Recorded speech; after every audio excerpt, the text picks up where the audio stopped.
Auzubillahiminash-shaytanir-rajeem. Bismillahir-rahmanir-rahim.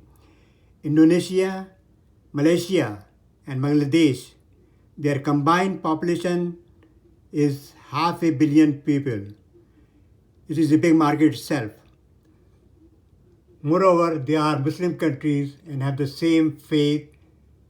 And if you look deep down, they are close in culture. Even climatic conditions are similar.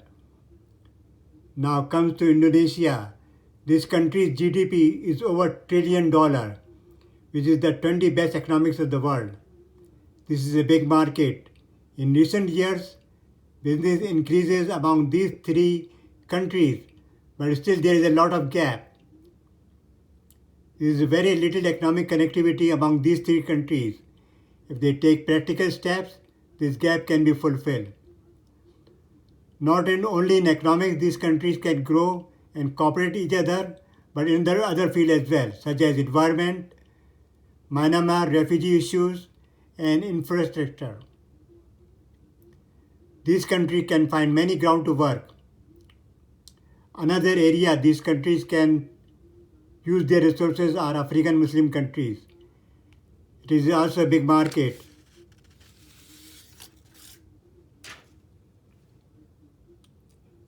Muslim countries start welfare work there. It is dire need of the time. There is a shortage of schools and hospitals in these countries. In many areas, clean water is the issue. This is charity work and like helping the humanity. That will open doors for trade in Africa, which is the future of the world. 1,000 years ago, there was a trade between Indonesia and Somalia. Indonesia was exporting spices to other parts of the world and importing gold from Somalia, date from Basra, and fur from Europe, which is sold in Chinese market. These ships which were carrying this trade, they started from Somalia and go all the way to the Indonesia. The whole trip takes 6 months. Somalia at that time was much bigger country from peasant Somalia. There was a time Muslim ships were dominating the sea trade route. Now presently there are advanced shipping lines, but very little trade among this part of the world. Only Muslim country which is doing trade and investing in Africa are Turkey. They are also doing some welfare work, but their resources are limited.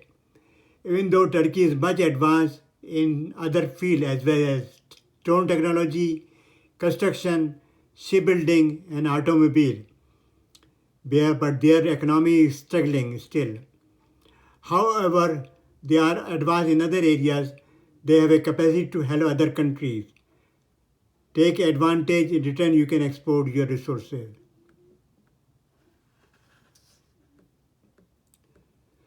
Now we comes to Surah Yusuf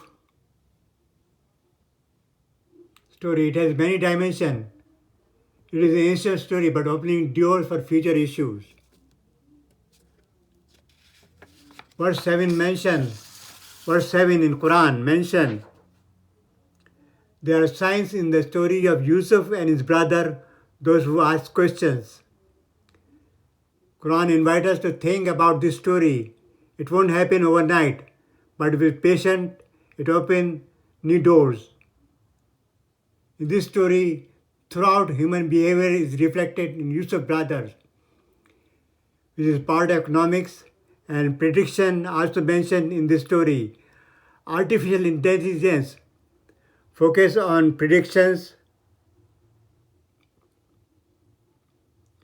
In future, experts say 75% business is going to be based on artificial intelligence, which is itself is $1 billion business.